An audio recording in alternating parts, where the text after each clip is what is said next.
The following contest is scheduled for one fall. I've seen that man before, that's Randy Phil. The other one's some kind of half man, half monkey. It's a massive duplex and not one dragon in sight.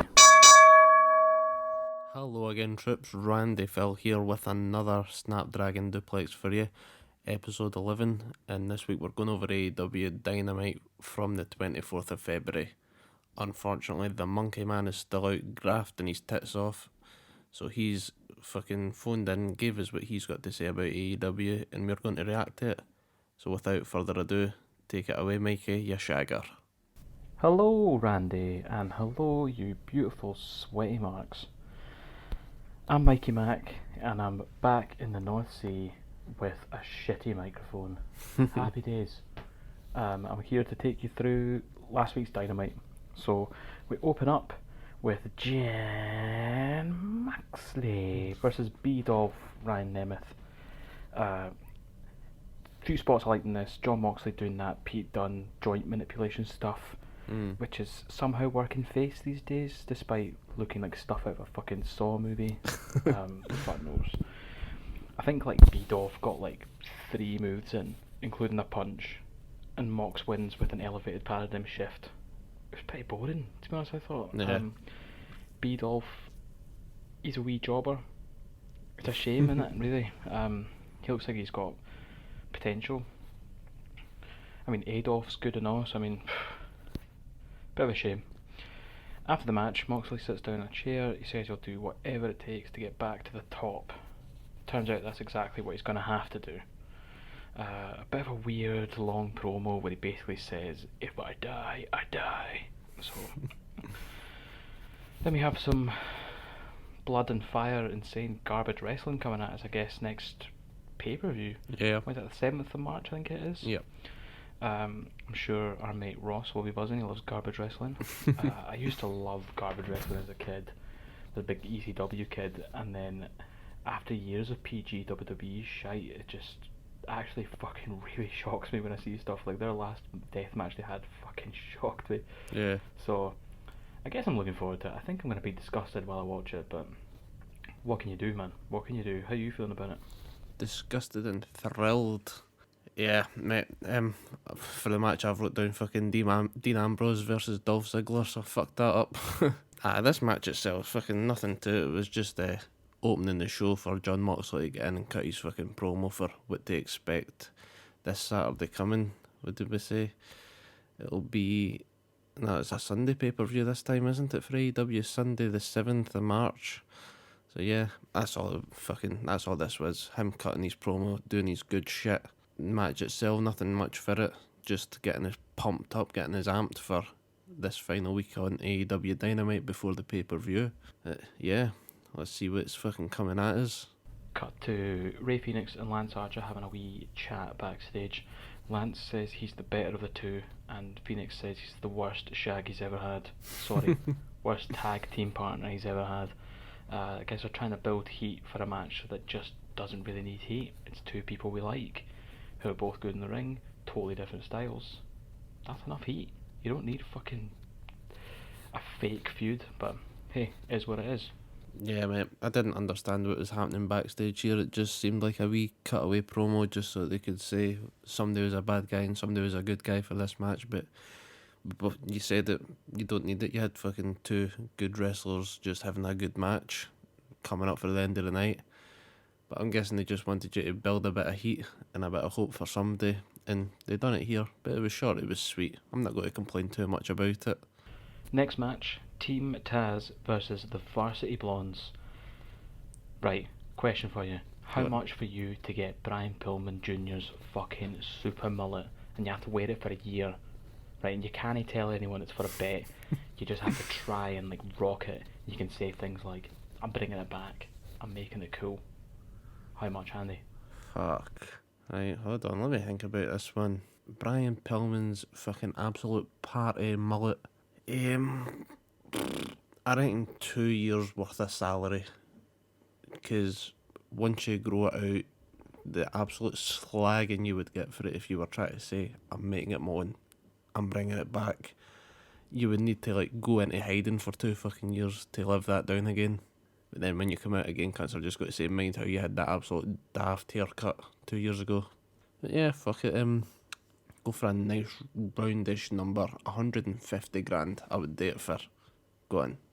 Brian Cage fucking power bombs Pillman into the ring post on the outside, and he just bounces off it and lands hard on his arse. And I wouldn't be surprised if he's injured after it, man. It looked horrendous. Despite a very close 2 count after a tag off the top finishing move from the Varsity Blondes, Team Taz win clean. You were right, Randy. No screwy finish. I was wrong in this one. We've got to stop predicting screwy finishes, man. We never get it right. So, yeah. So it was okay. It was okay. Again, not massively keen. Just, it was what it was. Do you know what I mean? We get a promo package afterwards of Darby exiting a body bag in the desert, followed by Sting dragging a body bag into the stadium through the good guy tunnel. Is it Darby? Is it fuck? Is it fuck? It's Taz's son, Hook. Who the fuck calls their kid Hook? Except from, I guess, Captain Hook's fucking da. Anyway, Darby comes down to the ring on the Shawn Michaels zipline. He starts cunting cunts with a skateboard. Sting goes after Cage, hits him with a Scorpion Death Drop. Pretty cool. The hoodlums are back, baby. What you reckon? Yeah, this is one of the ones we were unsure about the match. They were dragging it out for weeks and weeks, but I'm going to be happy for this payoff come Saturday, Sunday even, sorry, and let's fucking get that stuck in the head Sunday night for the pay-per-view. It's been a fucking long build, but we're finally getting a big payoff. Whenever Sting was bringing out that body bag, I called it, man. I called it. I said, fucking Hook's going to be in there. But I've not got any fucking witnesses to prove that, so I'm just going to go for the streaming of the events now, live on Twitch Wednesday nights. Catch is there when I'm back, when I'm not at work again. Catch me on Twitch. The match though, there was a spot in it, it was absolutely beautiful. It was Brian Pillman and Ricky Starks were in the ring. Brian Pillman was doing throwing Ricky Starks off the ropes, doing a leapfrog and tripping him, and he actually caught me a trip, which is like the first time I've ever seen somebody successfully do that. And it did look like a botch, to be fair, but man, Ricky Starks went out the ring gracefully, and then Brian Pillman Jr. just came jumping out between like the middle and bottom rope and gave him a drop kick. It looked so fucking cool, and it's like the first time I've ever seen somebody get tripped up over actually one of them. It was cool. Yeah, fucking easy win for Team Taz, but fucking the hoodlums got the final laugh whenever they just came down and whooped essentially 3 guys. So come the fucking pay-per-view, I guess our money's got to be on Sting and Darby, but we've got one more week of Dynamite until then, so let's fucking crack on. Backstage segment, Kip, Penelope Ford and Miro backstage. And it's a reminder that these cunts still have beef with Charles the Butler and Orange Cassidy. I guess it's a good reminder, it kind of keeps this feud alive. I loved Miro begging Charles to come home, that was pretty funny.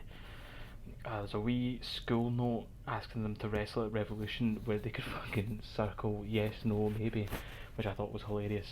And really keeping in with the best friends gimmick. Miro just chews it and spits it in the ground. Class. What do you think? Yeah, like we just went off one feud to another. These two, the whole Hoodlums versus Team Taz and the Best Friends versus the Wedding Party. These were 2 storylines that I was not interested in for a long time. And then now that we're 2 weeks before the pay-per-view, I'm actually quite buzzing for both matches, and they've sold me on both there. Miro has fucking really came into this whole thing, like he's embracing it. Not that he didn't embrace anything in the WWE, but he always got this fucking shit stuff, didn't he? And he was trying to push it, and the Rusev Day, all of that carry on, but they just seemed to hold him back. But in AEW, are just like, go on, do what the fuck you want, mate. Fucking tear shit up. And he's embracing it here, embracing it more, like he's not getting held back like he did before. Yeah, it's just all fucking good shit. Can't wait for the last match, can't wait for this match. It's just going to be a dynamite show. Every pun intended there, come Sunday for Revolution.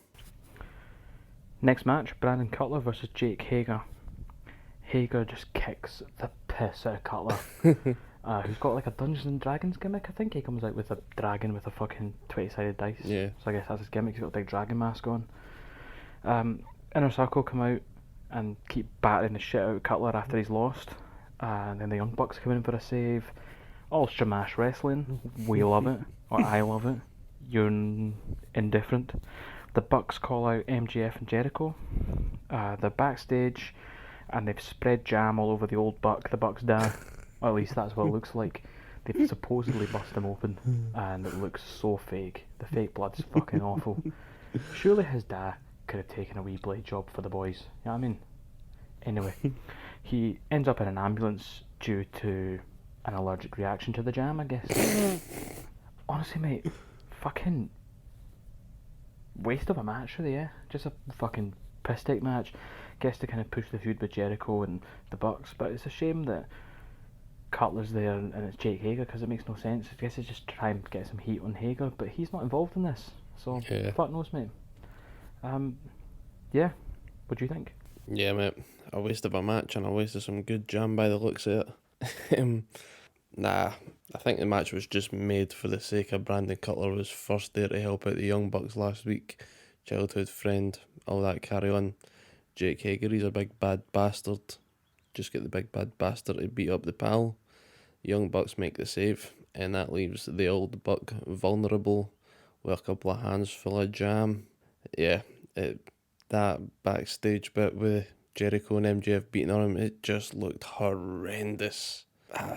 There's not much else you can say about it, but again, this is so what is this going to be, like 3 tag matches for Revolution?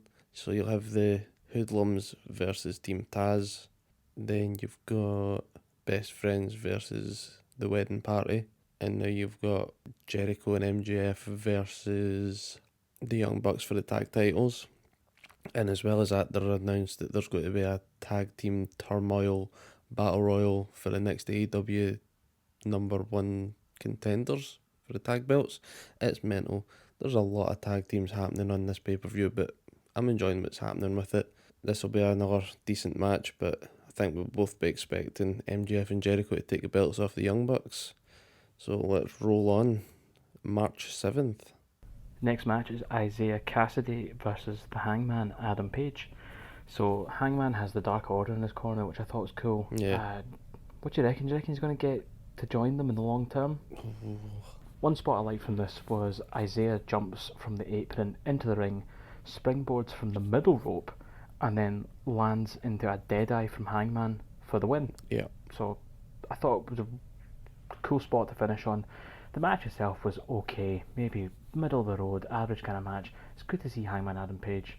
Matt Hardy throws number 5 from the Dark Order off the ramp through a table. It's okay. So far though, the show's not really doing it for me. I can't lie. What about you? Mate, I thought that this match was better than any right it had to be. It was just a fucking good match, I thought, start to finish. I think Hangman Adam Page will get in the Dark Order, and I think they've just accepted it. They're not pressuring him, they're not chasing him. He's just doing his thing now. They're accepting it. They can jump in and out, but they'll be pals, they'll be cool, but he's never going to be a member of the Dark Order since they lost his email all the months ago. What about you? You a member of the Dark Order? Anyone listening? Is anyone listening a member of the Dark Order? I tried, but they fucked me off as well. That's 2 great potentials that they fucked up on already. So fuck the Dark Order, yeah. So we get a weekly promo of the Starfish Island duo, the Donaconda himself and Kenny Omega, your auntie's favourite shag. So Alex Marvez, he needs to stop simping on these 2, man. He just stands there looking terrified every week, just looking them in the eye, wanting them, needing them to give him attention. It's strange. Anyway, this week they're in a metal workshop. Not much is said. It was all a bit weird. Yeah, Kenny was building something, saying he's got something special planned for John Moxley. They better wheel something extraordinary out. Like the last time they had the the lights out match or whatever it was, and they brought out that big barbed wire table thing. They need something mad for this, and I'm excited to see what it's going to be. So next up, this is really strange, right? They show us the results of 2 women's Eliminator tournament matches that they'd build for this fucking show. So we'd predicted even for what was going to happen in this show. Our predictions were right. Nyla Rose and Britt Baker both got through. Result. But that's the match we get this week. Nyla Rose versus Britt Baker, which is apparently the semi-finals. Okay. Pretty weird. I didn't catch this on Twitter or Reddit this was going to happen, but hey, this is what we've got. And this was actually a great match. This was the first good match of the show. I thought they both looked strong. I thought they just moved really well. They got good chemistry. Nyla wins with a powerbomb, which I thought was the wrong move. The match was great. Yeah. Nyla going over. I like the idea of a monster getting through the tournament and everything, but we've kind of done that. I think get her to the semi-finals. Britt Baker fucking cheats to get through. Yeah. Fucking dirty bastard wins. I mean, I'm so behind Britt Baker to be the champ, but that's not what we've got. We've got Nyla Rose in the final against whoever's going to be in the final, and I'm not actually opposed to Nyla getting the belt again, to be honest. What about you, mate? What are you thinking? Yeah, I think they announced last week that Anna Jay went out with a fucking bad knee. She's hurt herself. But I don't understand why they've pulled Ty Conti out of the tournament as well. So they pulled both the Dark Order entries out and just like skipped around and went to Nyla Rose versus Britt Baker. Yourself, and for what I've been reading online and talking to other people, a lot of people are behind Britt Baker wanting her to be the next champion. I reckon you're onto a good bet there. But not yet. Not yet. Nyla Rose won the match clean. That's mental. I just thought, well, it's not mental because every match is a clean match. We just keep fucking hoping for a screwy finish somewhere, which is never going to happen. Yeah, I was expecting Britt Baker with some sort of shenanigans for a win. But hey ho, we've got what we've got. Nyla Rose, I think she's fighting Thunder Rosa in the next round, and then it's the final. So yeah, stay tuned. Let's see what's coming. So now we're on to the main event. Mm-hmm. We've got Lance Archer versus Rey Fenix. My man. Right. So, love this match. You know I'm going to love this match. It's Rey Fenix. I get fucking horny for Rey Fenix. I was watching it, and I kept forgetting to even take notes. I was just having loads of fun. I had to go and watch it again to get notes. Rey Fenix hit a fucking lovely flying hurricanrana off the top rope, and it was picture perfect. Loved it. Rey Fenix hitting chop after chop after chop on Archer, and he just no sells him and then hits him with one chop and fucking decks him, which I thought was really good. Phoenix pushes Archer across the ring at one point and then 619s him to his belly, climbs the rope really fast and does a coup de grace on the back of his neck as he's bent over from the belly kick, which I thought was really cool. Man, they do this smooth wrestling. The only problem with this kind of lucha libre stuff is that every move looks like a potential finisher. Wait, that was a problem. I guess that's fucking awesome, because you don't know when the match is going to end. I take that back. That's actually one of the best things about it. Yeah. Can't make my mind up. Phoenix tried to lift Archer up a couple of times during this, and he isn't strong enough to do it, which is really, really cool actually. A good wee spot. It showed that Phoenix had to change his game and just kind of keep on the high flying, too fast to get punched kind of thing. Why doesn't Lance Archer's old school moonsault move have a name? Because it's one of these things where they do it in the commentary like, whoa, he flattened him. You're like, fuck that, man. This is a huge signature move. Needs a name. You need to have like a wee commentary spot when he does it. Like, you know, Undertaker's going old school. If you just need something, give a name, call it fucking Murder Hawk Eye. That's fucking awful. Call it something better than that. But you can have that for free if you can't think of anything. But think of something. Rey Fenix does a tightrope punt kick to Archer's face. I'm like, what the fuck, man? It's just amazing. He's like bending over the ropes, and he tightrope walks it and then boots him right in the pus. Yeah, loved it. Archer does a lovely fisherman buster from the top rope, gets Yes. a really close 2 count, and then Archer wins with the blackout, which is a shame for man Phoenix. But yeah, I called this one. You said Phoenix, so you get the kind of Lucha Bros dynamic in that ladder match at Revolution for the TNT title shot. But I think they've gone with the right choice here, really. And Lance Archer brings that kind of big man thing that you need in a ladder match, man. You need a monster in every ladder match. You need a mix of styles to make it work. After the match was a fist bump of respect, and do you know what? All in, mate. It was quite a disappointing show this week, I thought. The only match I really... Actually, you know what? I tell a lie. I enjoyed the women's match, and I enjoyed the main event. And outside of that, I wasn't really feeling it. What about you, mate? How do you feel about this whole thing? First thing that I'll hit on was, I think Lance Archer's old school style move's called the flatliner, I think, but we'll need to double check that and get back to it. You were hitting the good spots in the match, agreed with them all, but there was one that I've got, is Rey Fenix. When he does that dive to the outside, he'd done it this week, he fucking cleared the barricade and ended up in the crowd. I said it was going to happen eventually, and it happened this week. If that was a live crowd, he was going to knock somebody out, and that would have been a claim. So hopefully he's learned his lesson, slow down a wee bit, but probably not, 'cause he's a mental bastard. Yeah. This week's AEW, it just felt as though it ended too soon. I was expecting a wee bit more for it, but I enjoyed the matches. I enjoyed the Team Taz, Varsity Blondes, that got us to the Sting. I enjoyed the Hangman Page, Isaiah Cassidy, is it? Whoever it was from Private Party. That was a brilliant match, I thought. Women's match was entertaining. And the main event fucking delivered. Even though we had to get a face-heel dynamic to get there for some reason. And then by the end of it, they were all fucking pal, all cool. But yeah, fucking bang average show. We've got one more AEW before Revolution. This Wednesday coming, March the 3rd. Randy Phil's birthday, big 2-9. And my boy Shaq's going to deliver for me and take the win over Cody.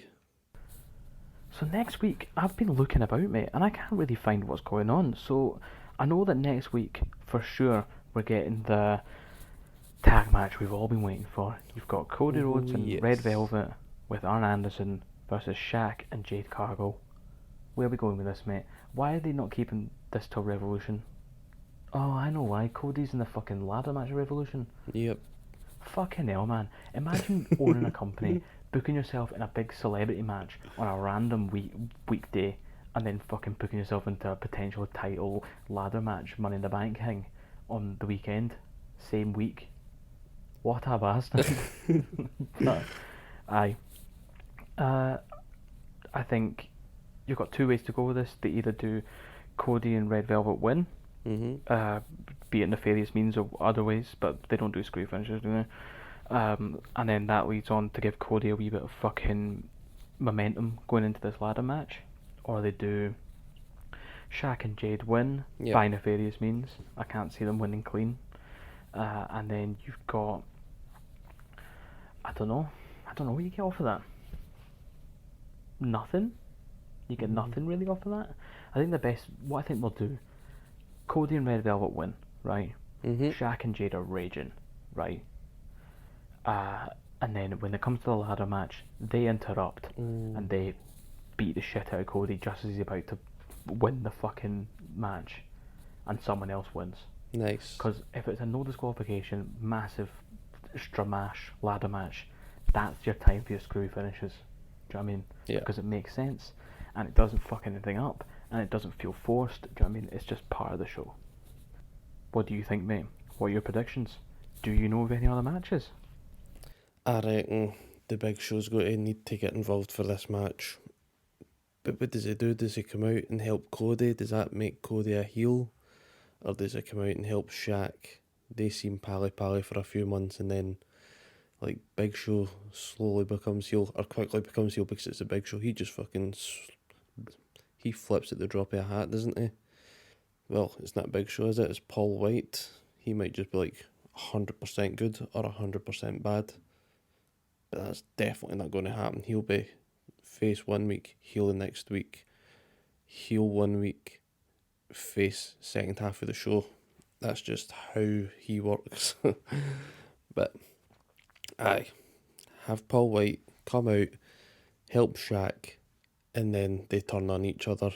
And we have a pay-per-view match in June or July time for a pay-per-view. Shaq versus Big Show. There's your big money match. Other matches for the week. I think we've got 2 other matches confirmed, but I could be wrong. I think this week is FTR versus FTR and Tully Blanchard versus the Jungle Express, and I'll give it to FTR and Tully Blanchard. Just think it's going to go that way. Then we'll get another match down the line, and another match is Nyla Rose versus Thunder Rosa, and I reckon Nyla Rose is just going to dominate and get through to the final for the AEW Women's Tournament Championship qualifier, something or other. But yeah, this one was a quick episode, a quick week, but hopefully we'll get a bit more for the Wednesday pre-Revolution, and then we've got Revolution happening on Sunday. I'm going to be out at work by that point. Mikey will be back home, so we'll see how we're going to work it. We're also going to discuss what's been happening from Elimination Chamber up to, I think it's Fastlane is the next WWE pay-per-view, and then WrestleMania. So let's see what we've got prepped for that. And I'm sorry if I'm starting to sound a bit tired now. It's 6 in the morning. I am absolutely shattered by this point. But until next time, go follow us on Spotify, Google Podcasts, Apple Podcasts, wherever you can get us, at Snap Dragon Duplex. Well, thanks very much, guys. Thanks very much, Randy, and all you beautiful people out there. This will be the last week that I'll have a shitty microphone, hopefully, if I remember next time to pack my bag. And I've kept it short and sweet this week, but I didn't really have that much from it. It didn't really impress me that much, so this is what we've got. Hopefully Randy's got a lot more to say than I do. Peace out, peace and love. Take care, everyone.